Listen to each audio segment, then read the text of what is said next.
ఖమ్మం నగరంలోని medical college నిర్మాణ పనుల్లో మంత్రి తుమ్మల నాగేశ్వరరావు పరిశీలించారు. భవిష్యత్తును దృష్టిలో పెట్టుకుని అన్ని రకాల సౌకర్యాలతో ఏర్పాటు చేసేందుకు ఆమోదం తెలిపామన్నారు. ఈ నెల 7న ఆరోగ్య శాఖ మంత్రి చేతుల మీదుగా మెడికల్ కాలేజీ శంకుస్థాపన చేయనున్నట్టు తుమ్మల వెల్లడించారు.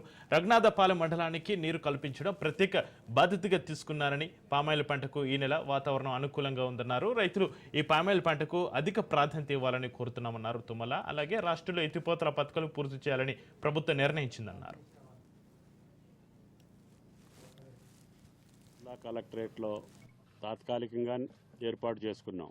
భవిష్యత్తుకు సంబంధించినటువంటి బాయ్స్ హాస్టల్స్ కావచ్చు, స్పోర్ట్స్ ప్లేస్ కావచ్చు, ల్యాబులు కావచ్చు, అవసరమైతే రేపు పీజీకి సంబంధించినటువంటి అకామిడేషన్ కూడా కావాలంటే ఇప్పుడే నిర్మాణంలోనే మనం తగు జాగ్రత్తలు తీసుకోవాలి. పాత కలెక్టరేట్ కేవలం 7 ఎకరాలకు సంబంధించినటువంటి భూమి.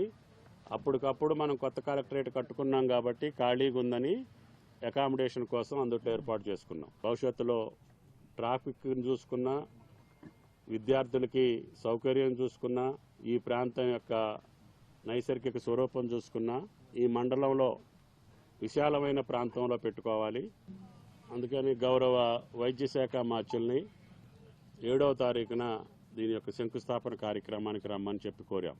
సంవత్సర పాలన పూర్తయిన సందర్భంగా ప్రభుత్వం చేస్తున్నటువంటి కాబట్టి దయచేసి కలెక్టర్ గారికి విజ్ఞప్తి, హాస్పిటల్కి ఏమేమి అవసరాలు ఉన్నాయి, మెడికల్ కాలేజీకి ఇంకా ఏం శాంక్షన్స్ కావాలి, కాంపౌండ్ వాళ్ళు కావాలని, బాయ్స్ హాస్టల్ కావాలని, ఇంకా అకామిడేషన్కి సంబంధించినవి కానీ, లేకపోతే మనీ కూడా సీట్లు 150 చేస్తే బాగుంటుందని చెప్పి కలెక్టర్ గారి యొక్క ఆలోచన.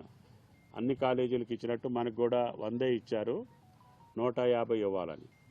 ఈ డిమాండ్లన్నింటినీ పురస్కరించుకొని మంత్రి గారికి ఇప్పుడే నోటు పంపిస్తాము.